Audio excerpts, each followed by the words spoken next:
Değerli konuklar, Sayın Agitba İpek Yolu Grubu Başkanı, Agitba Azerbaycan Delegasyonu Başkanı, Agitba Ekonomik İşler Bilim Çevre ve Teknoloji Komitesi Başkanı Azay Guliyev'i konuşmalarını yapmak üzere davet ediyorum. Buyurun efendim.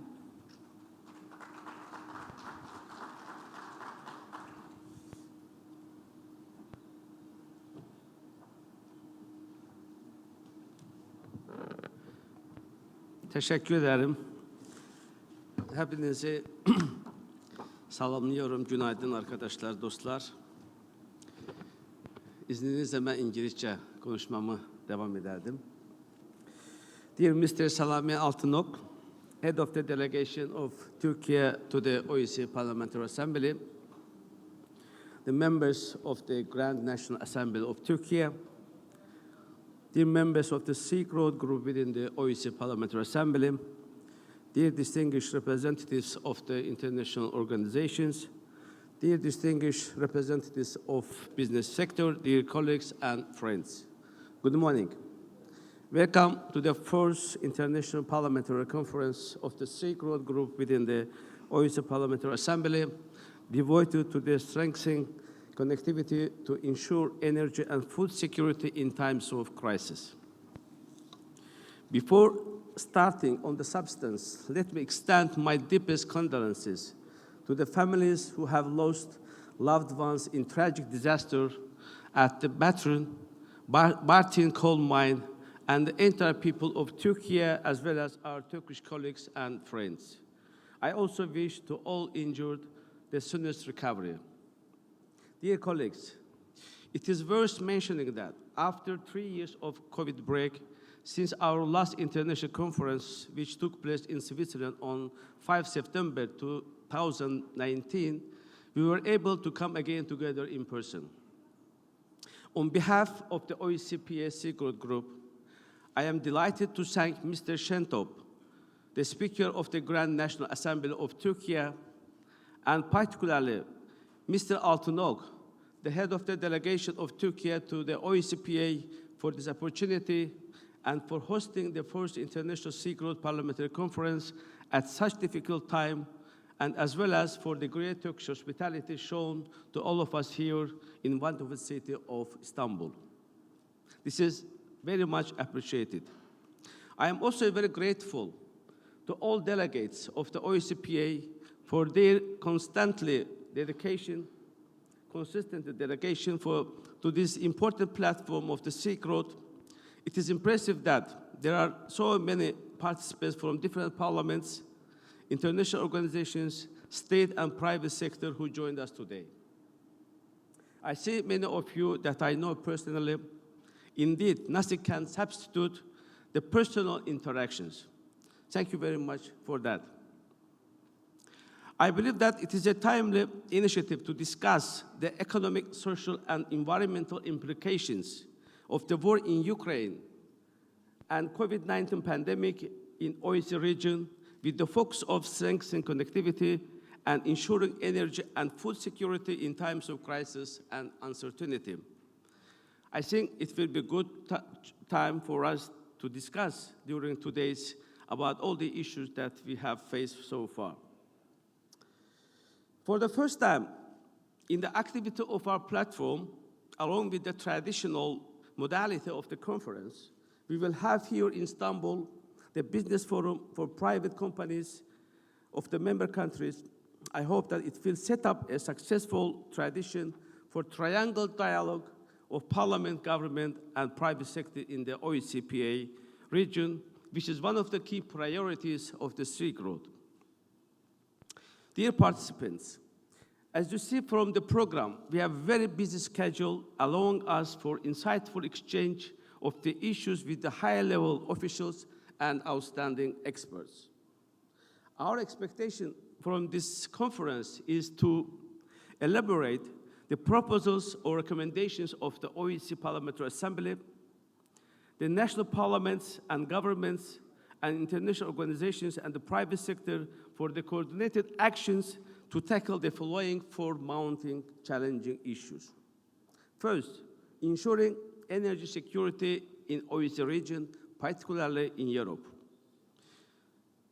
Second, joint response to the global food insecurity and lack of affordability. Third, getting global inflation and price down. Fourth, greatest need for the efficiency of international transport communications and logistics. Dear colleagues, needless to say that Europe is facing one of the biggest energy crises since the first oil shock in the 1970s. The European Union energy imports in the first half of 2022 amounted to almost 380 billion euro, which is close to what EU usually pays for an entire year. On the other hand, the European Council decision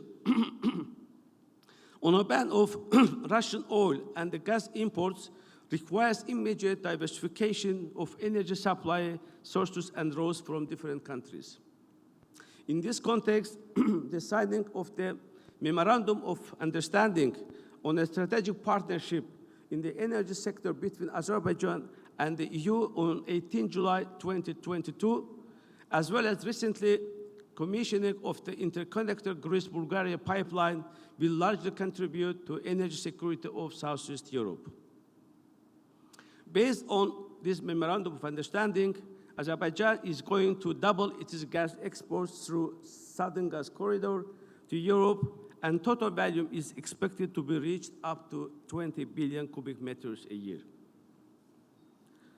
European Commission President, Madam Ursula von der Leyen, highly appreciated Azerbaijan's great role in providing Europe with alternative energy, and she said, "This pipeline is a game changer. It is a game changer for Bulgaria and for Europe's energy security. And it means freedom from dependency on one single source." Dear colleagues, according to the global report on food crisis by mid-2022, the population facing the three highest phases of acute food insecurity was greater than at any point in the last decades. My good friend, Mr. Selama Altunok, rightly mentioned about the figures that the number of the people facing food crisis and requiring urgent humanitarian assistance is about 205 million in 45 countries. Gender gap in food security expected to increase further as women are more food insecure and men in every region of the world. International analysis show that 59% of the 828 million people globally affected by hunger in 2021 were women. The 150 million were women facing food insecurity than men. Here I would like to commend the indispensable role of Turkey and the UN for moderating the Grain Corridor Agreement on global agricultural products trade, which was blocked after the war in Ukraine.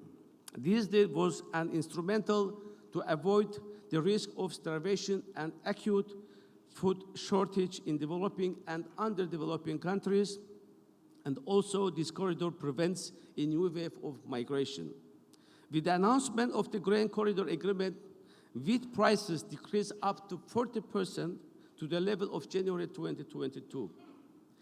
We know that the storm of crisis hitting the world has strong trade dimensions, sharply rising transportation costs, especially in maritime transport, have urged countries to find different routes and develop alternative and efficient transport communications and corridors.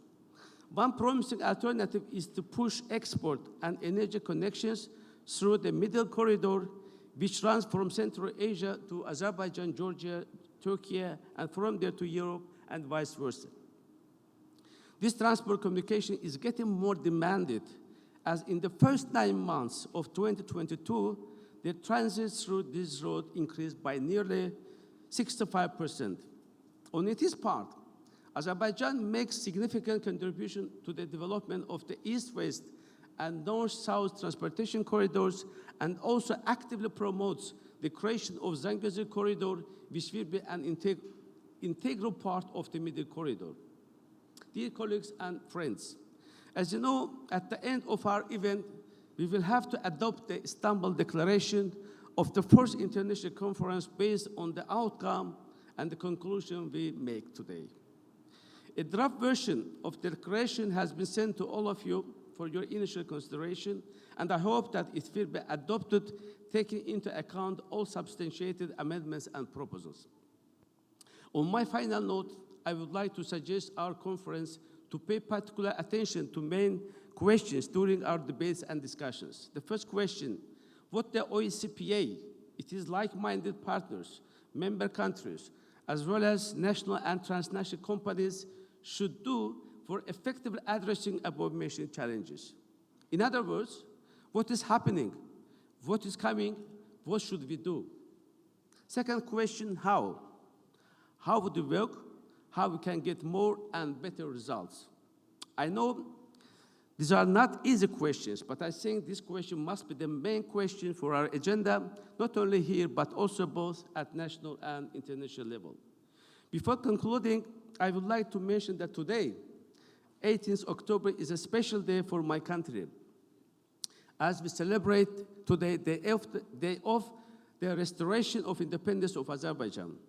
So I congratulate my compatriots attending this conference on this great day.